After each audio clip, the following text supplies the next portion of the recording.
Chapter 2, Jungle Graduation Exercises.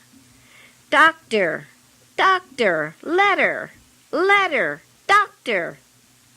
It was about midnight, and I was sleeping alone in our little leaf and bamboo house.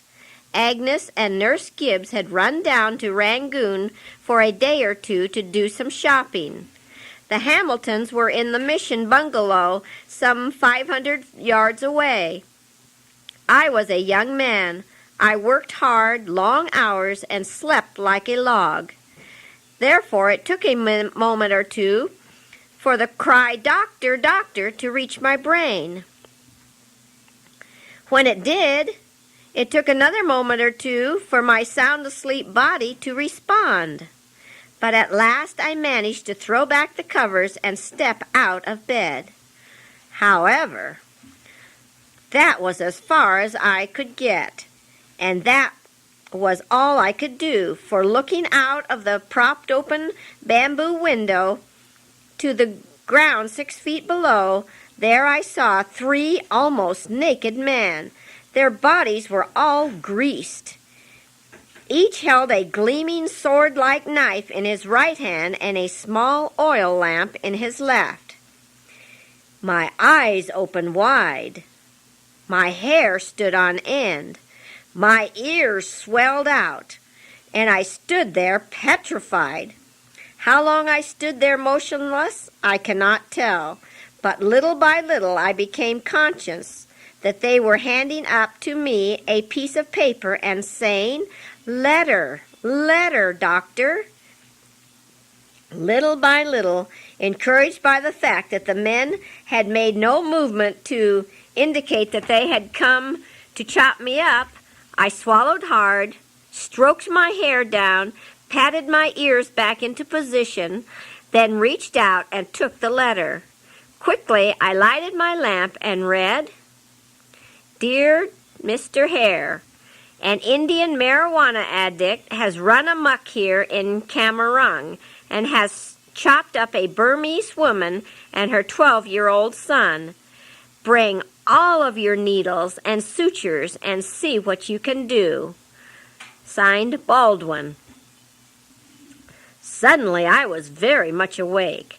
I had met most of the government officers as they had traveled up and down the district, and stayed in the government rest houses just 1 mile south of our mission, and I knew Mr. Baldwin.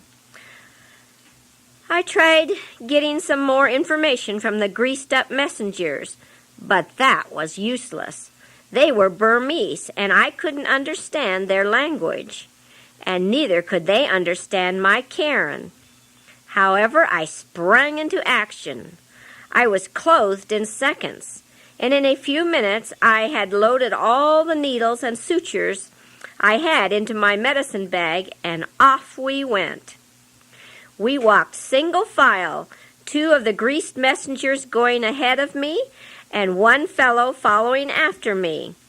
I soon figured out that they had greased their bodies in case they came to grips with the crazed addict, who had disappeared after his brutal attack and was now nowhere to be seen.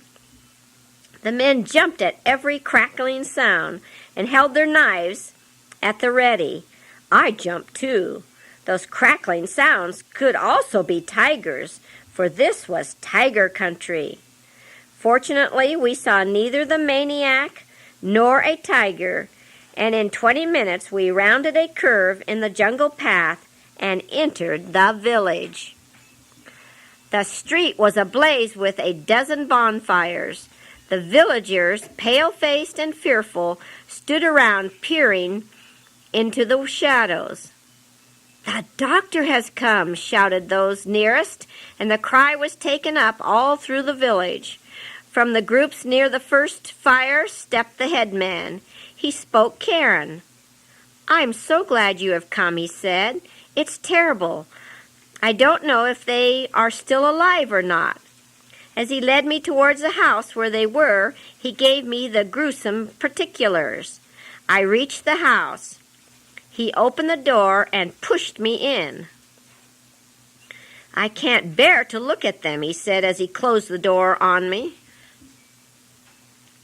With the light of my lantern, I saw two bodies. The mother lay on her cotton mattress on the floor. The boy was on his mattress on the other side of the room, and there was a lot of blood. It was the first time I had seen so much human blood. It had a strange, heavy, sweet, nauseating smell. Suddenly, the boy began to yell and to shout. "Oh, ho," I said to myself. "He is still alive anyway, so I'll look after him first." I stepped over his mother's body. She lay motionless. "Most likely dead," I said to myself. As my foot stepped into her mattress, the blood oozed out around my shoes, and as it did, I felt my head begin to swim. Around and around it went. I realized that I was about to faint. I had to do something. I couldn't just fall down there in the middle of this great big mess. So I talked out loud and severely to myself. I said, "No, you don't, Mr. Rabbit. This is no place to faint. Keep your wits about you." It worked. In a few seconds, I was kneeling by the frightened boy, doing my best to comfort him. There was a horrible gash in his neck, but neither the jugular vein nor the artery had been severed. 2 fingers of the one hand had been cut right through to the bone, but in a few minutes I had a bandage on his neck and a splint on his fingers. I took him to the door and handed him to the headman. "Please go and call Mr. Baldwin," I said. "Tell him I need his help." In a very few minutes, Mr. Baldwin opened the door. He took one look and began to say, "I say, Hare, say, you've got—" His voice faltered. I looked up. His face was as white as a sheet. I realized that he was going to faint, and that if he did, he would fall right into the middle of everything. I sprang to his help and succeeded in catching him as he fell limp into my arms. I said to the headman, "Put some cold water on his face and have the men carry him back to the rest house." Then addressing the crowd, I said, "I need help. Isn't there anyone here who can come and help me?" For what seemed like a very long moment, no one moved. Then a little old grandma who spoke Karen volunteered. "I'll come and help you, doctor," she said. "I'll come. I'm so old and skinny the evil spirits couldn't do anything to me anyway." We knelt one on each side of the apparently dead woman. Her forehead was split right open till I could see the tissue under the skull bone. Her left cheek was almost sliced off, just hanging by the flesh of the lower jaw, and through the hole I could see her teeth and her tongue. The flesh of her right arm had been opened up to the bone on 2 sides of the humerus bone. Her left arm had been hacked right off below the elbow. I looked at my little old helper lady, but nothing upset her. She was game. She knew exactly how to help. Holding, tying, pinning up the bandages. We could feel no pulse in the right arm. We could detect no heartbeat. But from the severed forearm, the bleeding still came in feeble jerks. "Maybe she's still alive," I whispered. "Ugh, maybe," grunted my helper. First we put a tourniquet on the severed arm and stopped the bleeding. Then we carefully bound up the split forehead, and then we bound the almost severed cheek into position. Last, we bound the flesh of the upper arm into position. "Get me some hot milk," I whispered. In a few moments it was brought. I put a teaspoonful to the lips of the apparently dead woman, and she swallowed it. I gave her another, and another, and another. She swallowed half a cup of warm milk. Then she opened her eyes and looked at me. Another spoonful or two, and then she spoke. "I'm not going to die," she said slowly and painfully. At once I went into the conference with the head man. "Look here," I said, "I don't have enough sutures to sew her up. I've just been able to give her first aid. The nearest government hospital is 60 miles down the river," said the head man hopelessly. "It's a police case," I said. "I think you ought to send her there anyway." "Do you think she can live that long?" "I think it is a miracle that she has lived this long. She must have been attacked more than an hour ago." "More than 2 hours."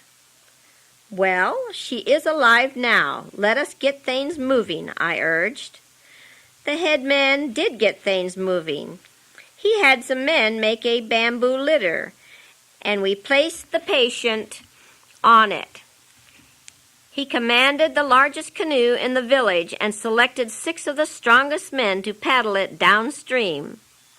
I wrote a letter to the doctor at the Penang Government Hospital, and at 2:30 a.m. I pushed them off and wished them a good trip. As the canoe bearing the unfortunate woman sped off and slowly disappeared in the darkness, I stood there for a moment alone with my thoughts.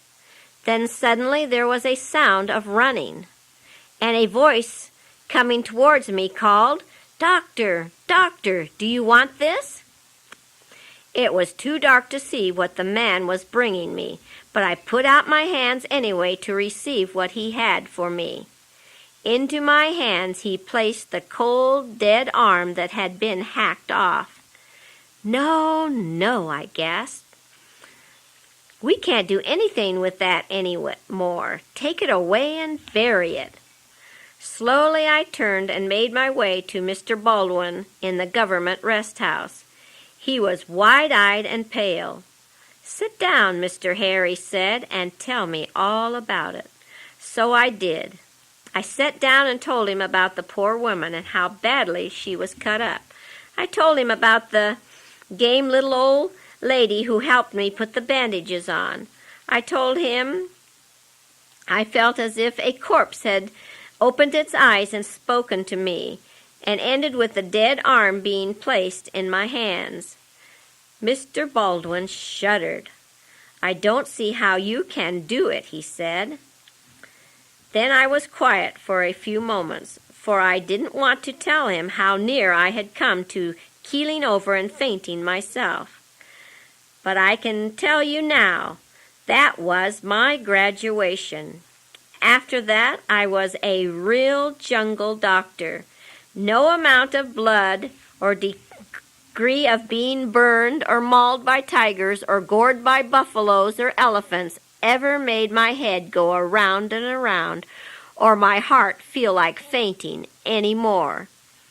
Mr. Baldwin and I talked for 2 or 3 hours, exchanging stories of devil trees and devil doctors, evil spirits and ghosts, and such things that are common experiences of the people in the jungle villages. At last the dawn broke, and I took my way back to my leaf and bamboo house. After washing up and shaving, I ran over to the Hamiltons and told them of the exciting graduation exercises for Dr. Rabbit. In a few days, Agnes and Nurse Gibbs returned from the city. They both smiled their approval at my act of midnight mercy. By this time, I also had the news that the man who had run amok had been caught and was in jail, and that the poor woman reached the government hospital still alive and had been sewn up, but her life was hanging in the balance. So also was the addict's life hanging in the balance, for if the woman died, he would be hanged, and if she lived, he would be given a life sentence in the Andaman Island Penitentiary. Then, because the days were so full of so many other interesting cases, we just forgot about this attempted murder case. 6 weeks went by. One morning, while I was busy treating patients with sore eyes, ringworm, and fever, up the stairs into the dispensary came a woman with her face all scarred like a crazy patchwork quilt. The scars didn't look like smallpox scars or tiger claw scars. I looked at her with a puzzled expression on my face till she said, "Doctor, don't you remember me?" I replied, "No, Auntie. I can't remember ever seeing anyone with such strange-looking scars on her face." Then with a deft movement she threw her shawl from her left arm, revealing a stump where once her arm had been hacked off. "Well now, do you know me?" she cried as tears welled up into her eyes. Yes, then I remembered. I couldn't talk for a moment as the memories of that midnight nightmare rushed into my mind, and while I stood there, before I could stop her, she fell to her knees at my feet, and putting her one good arm around them, she sobbed out her thanks. "Oh, if you hadn't come that night when the marijuana fiend ran amok and cut me up, I surely would have died." But you weren't afraid of the night. You weren't afraid of the tigers. You came, and now my son and I both live. "Aye," chorused the other patients who had gathered around. "Of course he came. Of course you live. Isn't his name Dr. Rabbit?" said an old man. Everyone laughed, and I did too, and wondered what was coming next. Didn't the rabbit save the elephant's life when the tiger was going to eat him all up? Aye, chorused the group. And didn't the rabbit tell the horse how to get 2 sets of teeth so that he could whinny? Went on the old one. Aye, chorused the group. And didn't Grandfather Rabbit overcome Grandfather Alligator and pull his tongue out and plant it on a tall tree? Aye, chorused the group louder than ever. And wasn't the rabbit the best doctor? And didn't his medicine cure every disease? Aye. Suddenly I realized that the old man was referring to their animal folklore tales. I had read some of them already in my study of the Karen language and had noticed with some satisfaction that the rabbit was believed to have very superior talents. Still, I was hardly prepared for what he said next. "Well, then, isn't this white doctor our Dr. Rabbit?" Aye. "And won't he overcome all of our sickness enemies?" Aye. "And won't we all get better if we eat his medicine?" Aye, chorused the group, and smiling to each other they said, "Sure, he's our Dr. Rabbit. He's our Dr. Rabbit." That evening in our little bamboo and leaf home, I said to Agnes, "I sure do like these people." She said, "I do too." And I said, "You know, I feel I belong right here." And she said, "I do too." Funny, isn't it? They're calling me their Dr. Rabbit. Yes, and they are calling me their Mama Rabbit, too. Funny, isn't it? Agnes sighed a happy sigh.